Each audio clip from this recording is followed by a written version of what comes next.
And as we prepare to listen to God's word, please turn your Bibles to 1 Thessalonians chapter 1.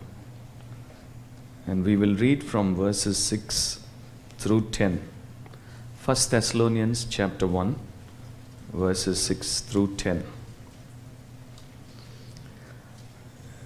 You also became imitators of us and of the Lord, having received the word in much tribulation with the joy of the Holy Spirit, so that you became an example to all the believers in Macedonia and in Achaia.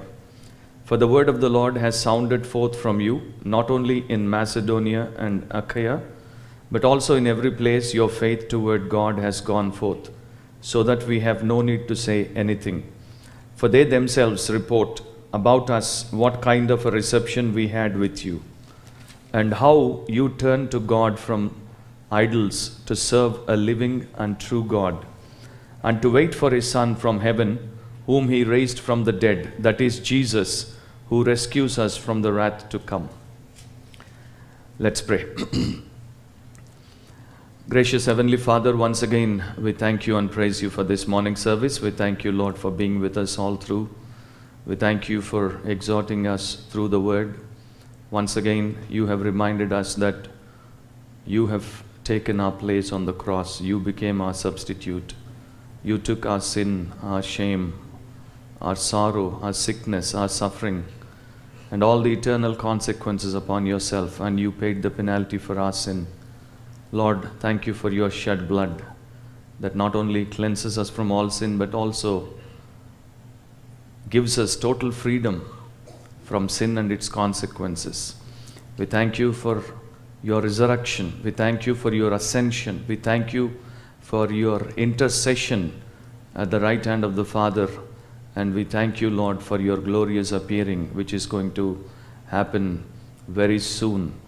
And Father, as we walk with you as your people, as your disciples, we pray that you will continually minister to us through the word. And as we wait upon you to speak to us from this passage, take control of us. Let no distractions take us away from your word and from the guidance of your Spirit. Thank you. In Jesus' name we pray. Amen. So this morning, as we continue in our revival sessions, the Lord laid on my heart this passage from the epistle to the church at Thessalonica. And there are two letters that Paul the Apostle had written to the church at Thessalonica. First letter and second letter. And we are in first letter, chapter 1, verses 6 through 10. Thessalonica సంఘానికి దేవుడు తన దాసుడైన పౌలు ద్వారా ఇచ్చిన వర్తమానమును క్లుప్తంగా మనకున్న సమయంలో మనము చూడబోతున్నాం. Now, we all know the theme for the conference is for such a time as this. And as we try to understand from God's word, as we try to sense the urgency of the times that we are living in, and as we try to understand our own role and responsibility in such a time as this, and in a generation that is ours, and as we live to fulfill the commission of the Lord God Almighty, we have heard various portions of scripture.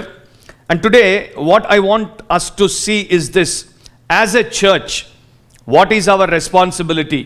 And as a church, what can we actually do to further the purposes of God in our own generation?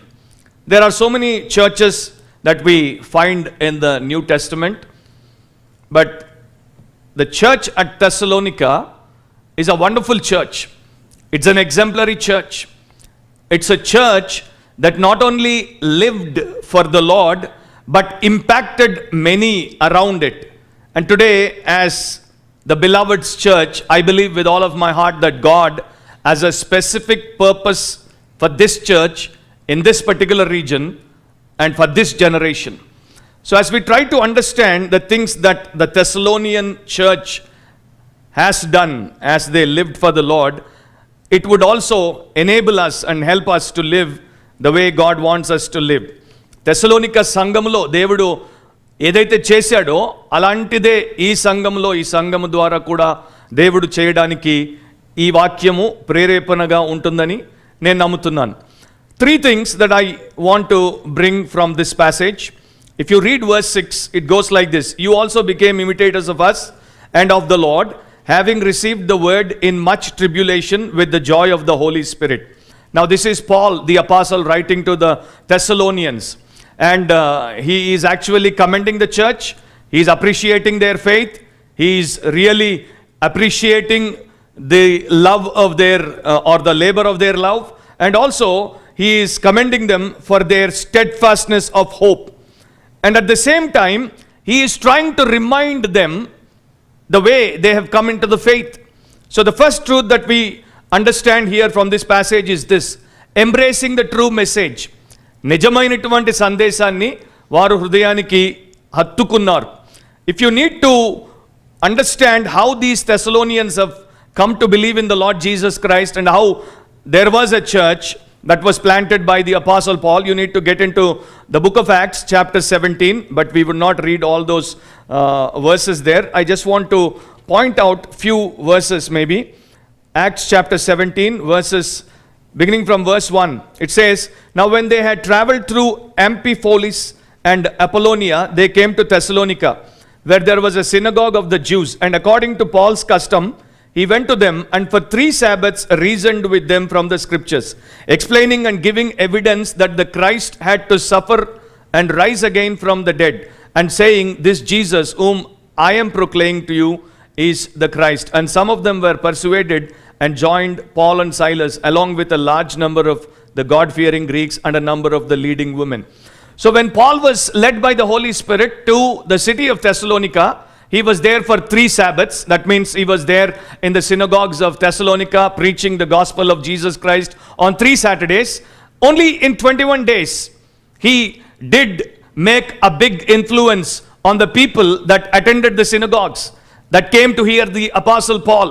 In 3 weeks' time, he could win at least, a few hundreds to the Lord Jesus Christ. The Bible tells us actually some Jews believed in the Lord, many Greeks believed in the Lord, and leading women from the Greek society also come to place their faith in the Lord Jesus Christ. That again reminds us the power of the gospel of the Lord Jesus Christ. Whenever a sincere child of God takes the gospel and preaches it in faith, believing that God will use it to save a soul, God will definitely give fruit, and we will see the fruit. So the Thessalonian church came into existence as a result of the preaching of the gospel by the apostle Paul. పౌలు యొక్క సువార్త ప్రచారం ద్వారా తెస్సలోనిక సంఘం అనేది ఉనికిలోనికి వచ్చింది. Now when they believed on the gospel of the Lord Jesus Christ, the circumstances were not so easy. మామూలుగా ఈ రోజుల్లో సువార్త విన్నప్పుడు మనం ఎంత సులువుగా నమ్ముతామో ఆ రోజుల్లో అంత సులువుగా వారి పరిస్థితి లేకుండింది. We read that in verse 6. It says, having received the word in much tribulation. So when the Thessalonians were receiving the gospel, they had lot of difficulty to accept the gospel. They were actually suffering for the gospel. They were going through lot of tribulation. They had to face rejection from their own people. We also notice at certain times when non-Christians come to the Lord Jesus, they also have to undergo a lot of suffering. For example, I come from a Hindu faith. I believed the Lord Jesus 25 years ago. After I came to the Lord Jesus, my mother believed. After her, my younger brother believed. After him, my younger sister believed. And after 10 years, my father, before his death, he also confessed that he believed in Jesus. But I do not know whether his conversion was a real, true conversion or not.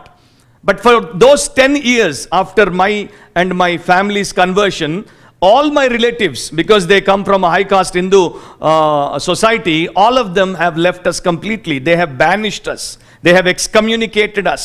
మమ్మల్ని పూర్తిగా వెలివేశారన్నమాట. None of them came to us. Nobody visited us. And none of them have invited to any of their celebrations or festivals or whatever they may be. So we have experienced a kind of rejection from our own people.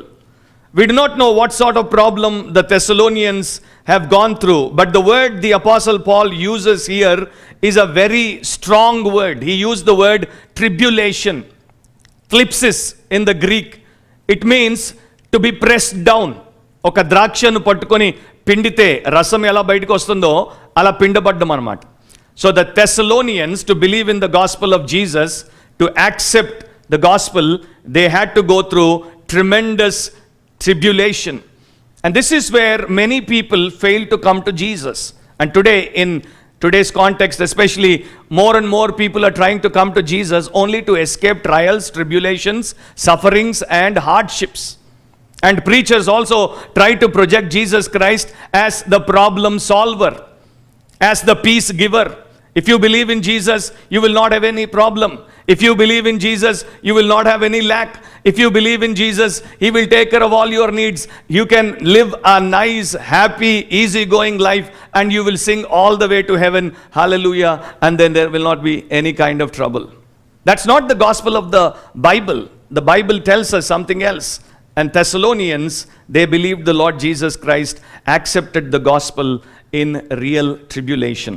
I think if you are well versed with your Bible, Jesus gave us many parables. ఎన్నో ఉపమానాలు యేసు మనకు చెప్తూ వచ్చారు. దాంట్లో there is one parable, the parable of the sower. Please turn your Bibles to Mark chapter 4 and we will read verses 16 and 17. Mark chapter 4 verses 16 and 17. Now Jesus spoke about the parable of the sower. He said a sower went about sowing seed, and when he sowed the seed fell into 4 different sorts of grounds. And then he talked about the second kind of ground, and he said something like this. In verse 16 he said, in a similar way, these are the ones on whom seed was sown on the rocky places, who, when they hear the word, immediately receive it with joy. And they have no firm root in themselves, but are only temporary. Then, when affliction or persecution arises because of the word, immediately they fall away. There are so many people in the world, they get to know the gospel. They believe in the gospel. The moment they are, given the gospel, they get excited. They receive it with joy. Usually, that's what I see as an evangelist. When we go to these public meetings, these mass meetings, big meetings, thousands come to those meetings, and when we give them an invitation to come and to believe in Jesus, they do it joyfully. But the moment they encounter some kind of trial or some kind of tribulation because of their faith, because they have accepted the Lord Jesus Christ, immediately, instead of embracing on to Jesus or clinging on to Jesus, they leave Jesus, they leave the word, and they go away from Him because they do not want to suffer for the sake of their Savior, the Lord Jesus Christ. The Thessalonians were not such kind of people. They embraced the gospel and they were ready to undergo any kind of tribulation or suffering. This morning, let me ask you, my dear brothers and sisters, if you have come to put your trust in the Lord Jesus Christ, have you gone through any kind of tribulation? Because according to the Bible, every true believer for his faith will suffer at some time or the other. తప్పకుండా ప్రతి విశ్వాసి తన విశ్వాసం కొరకు తాను నమ్మిన దేవుడి వాక్యం కొరకు శ్రమ అనుభవిస్తాడు. If that is not your experience, then I think you need to sit down and check your faith, because our faith is perfected when it takes us through lots of trials and temptations. There is only one message that has come from God Almighty. There is only one message that is being propagated all around the world under the sun. There is only one message that brings us life. There is only one message that grants us light. There is only one message that sets us free. There is only one message that promises us forgiveness for our sin and that gives us an inheritance in the kingdom of light, and that makes us as citizens of heaven and as heirs of eternal life. And that is the message of the Lord Jesus Christ, which we know as the gospel. Danne manam suvarta అని నమ్ముతాం. And I believe you can do anything, you can give up anything, you can undergo any sort of tribulation or trial or pain to get hold of that message. And that's why Paul the apostle was commending the church at Thessalonica, because they were wise enough to get hold of that eternal message that would give them not only eternity, but that would give them a place in the kingdom of God. Years ago, before the real Reformation actually began, in various parts of Europe, God was prompting some people to rise and take a stand for Him, to take a stand for the truth. And one among them is a young man known as Patrick Hamilton. He was born in the year 1504. And as a young man, he went to Paris, where he studied, and he was influenced by Reformed teaching. If you do not know what is Reformed teaching, please go on to Google and then search for it. Reformed teaching, that is the teaching of the men of God that God actually gave back to the church. I mean, after the church has lost the true gospel for a period of 1,000 years because of Roman Catholicism and all the other things, God restored the truth back to the church. And this He did through the reformers. మతోద్ధారకులు అంటారు వారిని. వారి ద్వారా దేవుడు నిజమైన సందేశాన్ని మళ్ళా సంఘానికి ఇవ్వడం ప్రారంభించాడు. So Patrick Hamilton, as he was learning, he went to Wittenberg. There he was influenced mightily by Luther's views of justification by faith and other core doctrines of the Bible. Because of that, he came back to his own Scotland and he began to preach the gospel. He was very, strong in his preaching the truth to the people.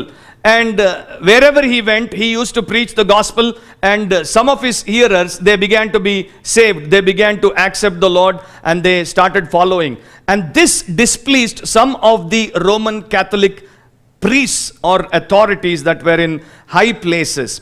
In Scotland, there is a place or a city which is known as St. Andrews. And there is a big church of Roman Catholics in St. Andrews. And at that time, the archbishop of that church happened to be James Beaton. He came to know about the ministry and the preaching of the man called Patrick Hamilton. So he invited Patrick Hamilton to his church. And when Patrick Hamilton came to James Beaton, he offered him an opportunity to preach. As he was preaching the truth. He was giving the gospel of the Lord Jesus Christ. Beaton gave him enough time so that he could gather evidence, because the Roman Catholics were trying to do away with everyone that do not match up with their teaching, that do not stand with the official church, and that do not subscribe to the ideologies of the Pope. పోపు యొక్క ఆలోచన ప్రకారము, Roman Catholic సంఘం ప్రకారము ఉన్నటువంటి వారందరిని గుర్తించి చంపడానికి వాళ్ళు ప్రయత్నం చేశారు. So Patrick Hamilton was immediately arrested, and on the same day he was put on trial, and at the end of the day Beaton he sentenced him to death. And the most tragic thing is this: in the same St. Andrews, Patrick Hamilton was declared as a heretic and he was burnt at stake. And these fellows, they did not do the job, even that burning a person at the stake, they could not do the job properly. When he was lit up with fire, his body was half burnt. And the history tells us Hamilton was, burning for 6 hours at the stake at a young age of 24 years. But he did not deny his Lord. He did not reject the gospel of the Lord Jesus Christ. While he was being burnt, he offered this prayer. And it's an insightful prayer. He said, "O Lord, how long shall darkness oppress this realm? How long will thou suffer this tyranny of men? Lord Jesus, receive my spirit." So the people that were burning Patrick Hamilton, they had to rush back, and then they brought some gunpowder and they threw that gunpowder into the fires, and then that made him, die. But all the people that were spectators, the commoners of the day, they saw this cruel punishment and they were really got agitated. They were so enraged. In 3 months' time, some of them have gone into the cathedral and they have stabbed, beaten to death, and he died. Okay, but the story continued to go around in Europe, And it started influencing many people. That's why they began to say something like this. They said the reek or the smoke of Mr. Patrick Hamilton has infected as many as it did blow upon. One man's death became an opportunity for many people to come to know the gospel of the Lord Jesus Christ and then to become the recipients of eternal life. Oka vyakti aa yokka shramanu హత్తుకోవడానికి ఇష్టపడ్డాడు. Today, my dear brothers and sisters, my friends, if you think Christianity is a comfort religion, then you are mistaken. If you think Christianity is only blessing, then you are mistaken. Because every coin has got two sides. So Christianity also has got two sides. On the one side you have blessing, on the other side you may also have bashing. ఒక వైపున దీవెన ఉంటుంది, ఇంకొక వైపున దుఃఖము కూడా ఉంటుంది. ఈ రెండింటికి దేవుడు మనల్ని పిలిచాడు. Before he gives you the crown, he wants you to carry the cross. Before you can experience heaven, he wants you to go through the suffering that the earth has already prepared for you. And that's what the Thessalonian church actually did. They embraced the true message while they were being persecuted. The second thing that we notice in this passage is this example of true faith. This church set before the world, it sets before us an example of true faith. Verses 6 and 7. You also became imitators of us and of the Lord, wrote Paul. Verse 7. So that you became an example to all the believers in Macedonia and in Achaia. He's saying, you became imitators of us and the Lord. మమ్మల్ని ప్రభుని మీరు అనుకరించారు. The word imitator or the word imitation comes from a Greek word mimos. Mimos simply means to mimic, from which we get our English word mimicry. And you all understand what is mimicry. I hope you know what mimicry is all about.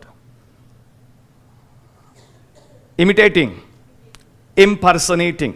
ఇతరులను అనుకరిస్తారు కదా. Usually whenever they want to make a mockery of somebody, especially you see they imitating famous actors, famous celebrities, famous personalities. So this person tries to talk like them, and then this person tries to show their body language, act like them, and do everything like them. Paul is commending the Thessalonian believers, and he says, you began to imitate us, the apostles. In their context, the apostle Paul, Silas, and Timothy. These are the men of God that were sent to Thessalonica. So the Thessalonian believers started imitating those men of God. And at the same time, they began to imitate the Lord Jesus Christ himself. If you read the epistles of the apostle Paul, constantly he tells the churches to imitate him. Let's look at one or two scriptures. Turn your Bibles to 1 Corinthians chapter 4 and we will read verse 16. 1 Corinthians chapter 4 verse 16. Therefore I exhort you, be imitators of me. He exhorted the Corinthian church to imitate him. In the same book of Corinthians, if you read verse 1 of chapter 11, he says like this, be imitators of me just as I also am of Christ. Paul was bold enough to tell the Corinthians to imitate him because he was imitating Christ. And he wanted to set an example before the church, and he did set an example before the church, whereby he is calling the church to follow him. Now, my dear brother and sister, let us understand something very, very important, and let us put it in our minds clearly, that the moment you become a Christian, you are called to a life of imitation. In Ephesians 5:1, we read, I like one version, in English it says, copy God. So Christians are supposed to copy God. As human beings, we have this natural tendency of copying the people whom we adore, copying the people whom we regard as great, copying the people whom we really want to follow. So we all have this instinct whereby we from our childhood continue to copy or continue to imitate. But the Bible tells us to imitate great godly men and great and glorious Savior, the Lord Jesus Christ. Have you set Him, have you set these godly men before you so that you can imitate? One of the best things that a Christian can do is this. After I became a Christian, I began to read the real life stories of missionaries. మిషనరీల జీవిత చరిత్రలు చదవడం మొదలుపెట్టాను. And they did make a mighty impact on my life. They touched me very deeply. ఒక్కొక్క machinery జీవితము ఎంత బలంగా నన్ను తాకిందంటే ఎప్పుడు నేను సిగ్గుపడేటట్టు చేసేది. They always used to, make me ashamed because they have done so much for God and here am I unable to do not much. We live in the comfort zone. We live in the city. We live in the urban areas. If we go to meetings, we go in an AC car. If we preach where the fans are all around us. And we do not suffer much for the sake of the gospel. We do not suffer much for the sake of the kingdom of God. But whereas these missionaries, they have gone to regions beyond their own countries and there they have suffered much and they have done much for the sake of the Lord God Almighty. For us to grow in our Christian faith, for us to be somebody's for the kingdom of God, we need to have some people who will constantly inspire us. Our Lord is always there to inspire us, but usually what happens is this: we always tend to think, oh, He is the Son of God, He is God in the flesh, so He is a most perfect being upon the planet. What He can do, I can never do. That is our justification, isn't it? Whenever I speak to people, they immediately say, the moment I say we all need to become like Christ, they say, oh, Christ is the Son of God. He is the sinless being. How can we be like Christ? క్రీస్తును పోలి మనం ఎట్లా ఉండగలం అని వెంటనే అనేస్తారు. కానీ క్రీస్తును పోలి ఉండమని చెప్పేది ఒక సేవకుడు కాదు, క్రీస్తును పోలి ఉండమని చెప్పింది దేవుడే అనేది వారు మర్చిపోతుంటారు. So the Bible tells us Thessalonians not only imitated the apostles, but they also began to imitate the Lord Jesus Christ Himself. Hebrews 13:7 exhorts us to imitate good servants of God or godly servants of God. Just turn your Bible to Hebrews 13:7. We will move on fast because there is another service at 1:30. Here it says, remember those who led you, who spoke the word of God to you, and considering the result of their conduct, imitate their faith. So whenever you come across godly men who are filled with faith, men who are faithful to the calling of God, we need to imitate such men.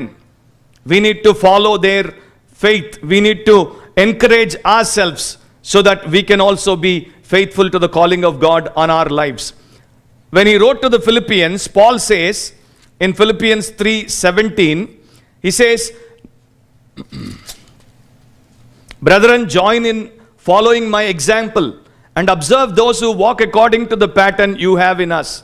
So what exactly Paul is trying to tell us? He is saying, if you find anyone who is living like Christ, then follow that person's characteristic. If you see a Christian who is loving, who is generous, imitate that such a person. If you see a godly and a dedicated man or woman in the church, then imitate such a person.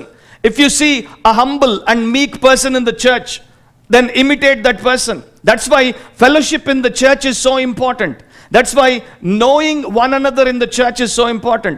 That's why having good friends in the church is so important. What we usually do is this: we come on a Sunday morning service or a Sunday evening service and immediately we get dispersed. Of course, we have food and fellowship, so we eat the food, don't make any friends, we leave. And even if we have fellowship, it's all superficial. Praise the Lord, hi, and then bye. Not real bye. Only when we know Christ-like qualities in the people that are in church, then we have an opportunity to imitate. The Thessalonian church was such a church. They have set an example before the world, and especially Paul talks about their example becoming an influence in places like Macedonia and Achaia. I have learned example is a powerful thing. When a person impresses others through his example, he can do good or bad. Our example, we always have an example. Whether you know or not, whether you understand the influence that your example carries or not, we always have examples. The only thing is that our example is constantly being taken by somebody around us. And God wants us to set a good example so that others also can become influenced for the kingdom. As I was reading about the concept of example, I understood there are three main factors in example. The first thing is impression. That's why we are impressed by celebrities, we are impressed by sports persons, we are impressed by famous personalities. They impress us mightily. After impression, the second factor is obsession. We get obsessed by them. India, till 4 years, had almost, I think, few crores of people following Mahendra Singh Dhoni. They were so mightily impressed by Indian captain, Lamba Balwala. And then now, if you look at the statistics, Dhoni's followers have gone down. Virat Kohli's followers have come up. He has got many followers. Because now he impressed many millions of Indians. And they are obsessed with Virat Kohli. Obsession makes us to, imitate the person. That's why you see, so many people, especially young people, they do everything. I mean, whether it is their hairstyle or whether it is their clothing or whatever it may be, they all try to follow the man they adore. And finally, possession. They become like the person they follow. So there are three factors in the concept of example: impression, obsession, possession. When you are impressed by the Lord Jesus, when you are obsessed by the Lord Jesus, and finally when you possess the Lord Jesus, and you set such an example before others around you, then you are actually influencing them for eternity. I want to talk about a true story. You all might have heard about Lee Strobel. He became very famous. He used to be an atheist. He was a well-educated lawyer. He used to work for Chicago Tribune. He was an award-winning journalist, but he was an atheist. He never wanted anything to do with Jesus or the gospel. His wife, Leslie Strobel, she became a Christian in the year 1979. Even though her husband was an atheist, she set an example before his eyes. After 2 years, he could not say no to her witness. He was saying no to her message, but he could not say no to her life.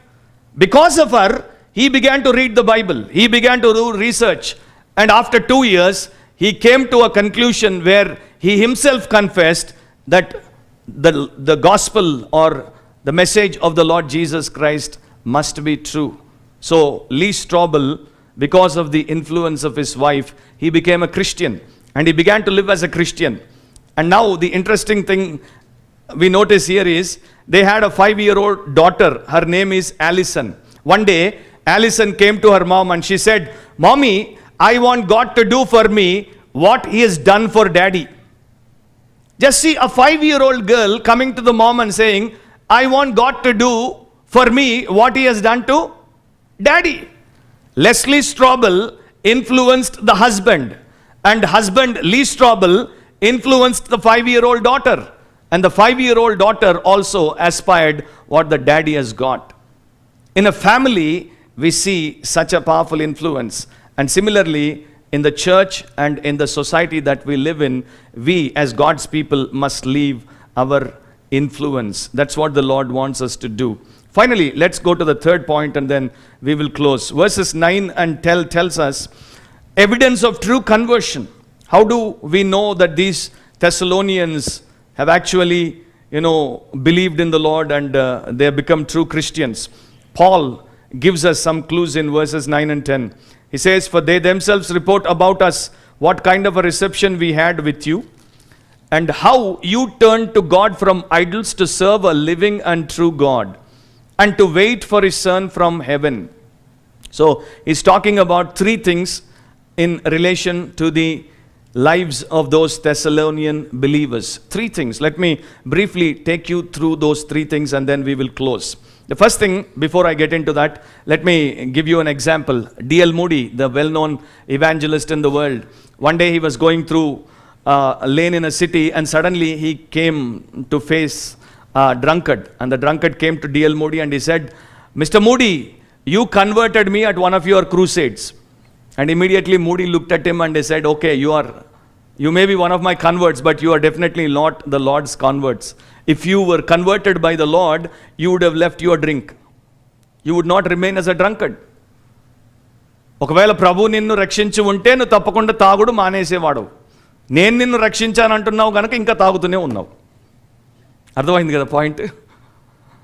So if anybody has experienced the true saving grace of Jesus, if anybody has experienced the true power of the Holy Spirit, that person's life will not remain the same. They will experience a genuine conversion.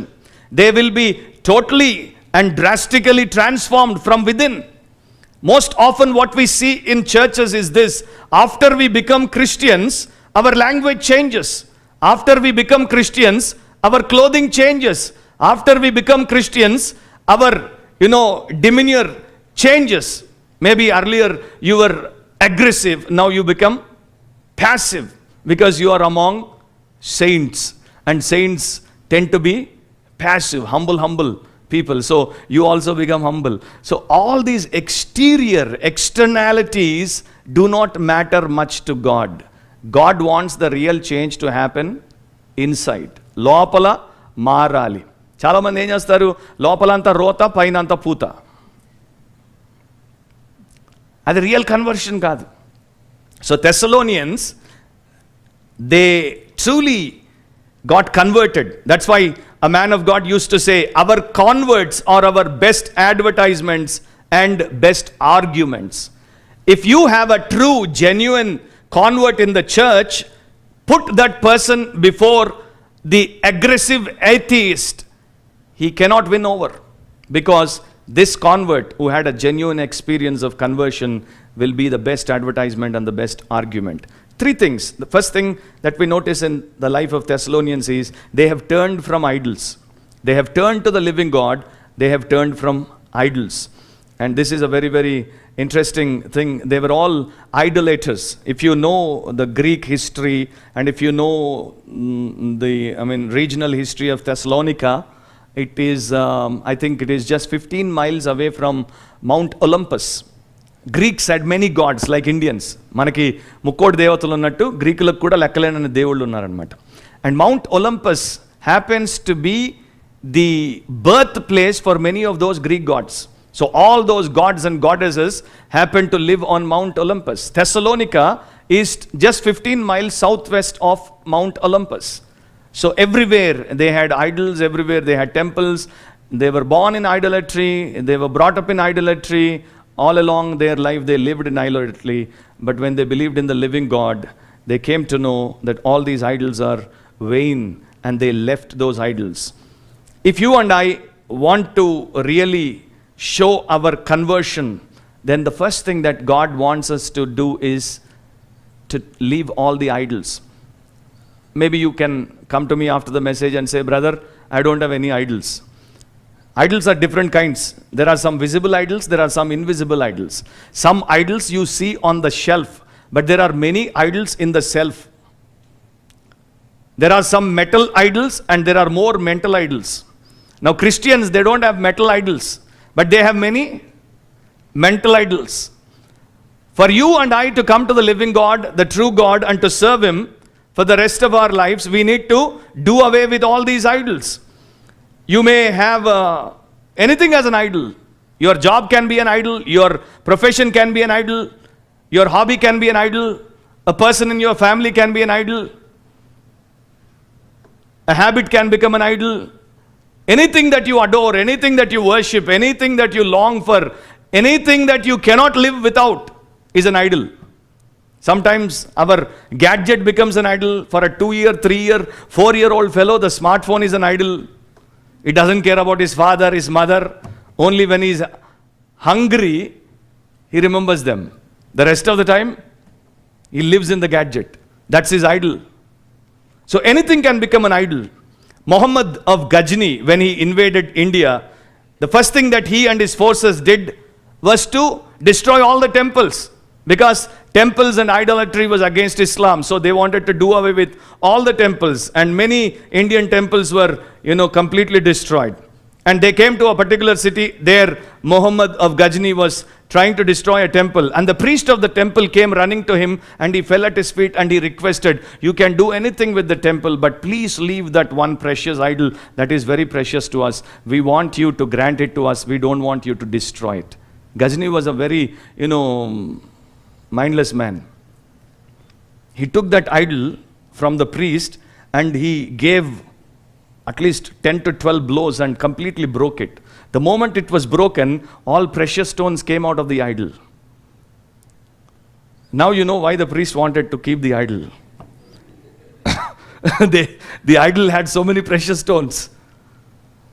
There is a point here. There is a moral truth here. If you lose an idol, if you destroy an idol, God gives you real riches. We want to hold on to our idols. And as long as you hold on to the idol, you cannot experience the riches that come from the hand of God. So the moment you destroy them, God will begin to bless. I also come from an idolatrous family. My father was a big idolater. We went to pilgrimage to all over India. We went to North India, South India, East India, West India, Central India, everywhere. We did all sorts of idolatry. But I never sensed any kind of belonging between me and my idols. But today, if you ask me, I say every moment of my life, I live in the presence of God. Wherever I may go, I may miss the presence of my wife, my children, but I never miss the presence of my Lord, because He is a living and true God. So that should be our experience. Second thing he commends Thessalonians about is this: they were ready to serve the living God. Let me just say one thing and then go to the third point and close it. Spurgeon says a wonderful thing. He says, a living God demands a living service. Old Testament, all the service was dead service. All the sacrifice was dead sacrifice. They used to kill the animal and then lay it on the altar. New Testament, according to Romans 12, we are supposed to be living as, you can repeat, as living, sajiva, yagaluga ondamannadu Devudu. So a living God demands a living service. And the second thing Spurgeon says is this: the true God therefore cannot be served with falsehood. The true God cannot be served with falsehood. అందుకనే నిజమైన సత్య దేవుడిని వేషధారణతో మనం సేవించలేం. And today in the church, that is what we see all the time and again. There are so many hypocrites who come to try to serve the living God and the true God. God does not accept such service. He wants service that is birthed out of sincerity. So if you and I are Christians, true converted Christians, then God wants us to serve Him all the days of our life. We cannot be serving God on a Sunday. We should be serving God every day of the week and all the weeks of the month and all the months of the year. అన్ని సమయాల్లో కూడా దేవుణ్ణి సేవించే వాళ్ళంగా మనం ఉండాలి. And the word Paul uses, the word serve means bond slave. బానిస. బానిసకి సేవకుడికి చాలా పెద్ద తేడా ఉంది కదా. Have you ever come across a slave coming to the master and saying, Master, I want to go and relax on the beach for 2 days, so I am taking leave? Have you ever come across a bond slave doing that? A bond slave cannot do that. He has no rights on his life. He has no rights on himself. All the rights belong to the master. So similarly, a true Christian is bought by the master, and he serves the master as a bond slave, and he has no rights on his own life. He exists only to serve God. The last thing that Paul tells us is this: they were also waiting for the Lord. While serving, they were waiting for the Lord. This is the beauty of Christianity. This is the power of our faith. While we serve, we wait for the Lord. And Jesus has much to say about His servants, their readiness, their sober-mindedness, and the way He wanted them to serve. Maybe if God gives us time, we may look at it at a later period of time. But let me close with this thought. Caesar, once his friends came to meet him and he was reading about Alexander the Great. And while he was immersed in the book, he was shedding tears. And the book, it seems, was filled with his tears. And the people, his friends, they never saw Caesar crying or weeping. They all got surprised and they said, "King, why are you weeping?" He said, "Alexander, at my age, conquered the whole world. And here am I, unable to do anything. My contemporary, a man of my own age, could do so much. And here I am, unable to do anything." So Caesar tried to compare his life with Alexander's life. And as Christians, it is a good exercise for us to constantly compare our spirituality, our godliness, our righteousness, our service, our faith, our life, along with other true servants, true children of God that are found in the Bible. And today I want to close with this encouragement. Let us look at the Thessalonian church. This is the beloved's church. Yesterday I liked what Brother Anil said. B church. B means not the alphabet B and church. B church means we are the church and we must be the church. And the church must be like the Thessalonian church. They embrace the true message. They set an example of true faith. And they have truly shown evidences of true conversion. So may God bless us to be such a church in this generation for such a time as this. Bow our heads and close our eyes. And let's pray. Take a moment and pray. ఒక నిమిషం ప్రార్థనలో మనం దేవుడి సన్నిధిలో గడుపుదాం. దేవుని నిజమైన వాక్యం మనం అంగీకరించినప్పుడు ఎంత శ్రమ వచ్చినా దానికి మనం వెనకాడకూడదు. మన నిజ విశ్వాసాన్ని ఇతరులు అనుసరించినట్లు మాదిరిని మనం చూపించాలి. అండ్ మనం నిజంగా మారుమనసు పొందిన రక్షింపబడిన విశ్వాసులం అన్న దానికి మన జీవితంలో ఆనవాళ్లు కనబడాలి. నిజమైన సత్యదేవుని వైపు తిరిగిన ప్రతి ఒక్కడు విగ్రహాలను విడిచిపెడతాడు, దేవుని సేవిస్తాడు, యేసుక్రీస్తు రాకడ కొరకు ఆశతో ఎదురు చూస్తాడు. అలాంటి క్రైస్తవ్యాన్ని దేవుడు మన దగ్గర కోరుతున్నాడు. God wants such Christianity. That's the true Christianity. That's real Christianity. So let's be real Christians and let's have true Christianity. May God touch each one of us by His word. Gracious God, we thank you and praise you for this time and for this opportunity to be in your presence, to be ministered by your Spirit, to be enlightened by your word, and to be inspired by your children and their lives and testimonies. I pray that you would move upon each one of us, and Lord, make us like Thessalonian believers, so that our example may touch many lives around us in our own generation. In Jesus' name I pray.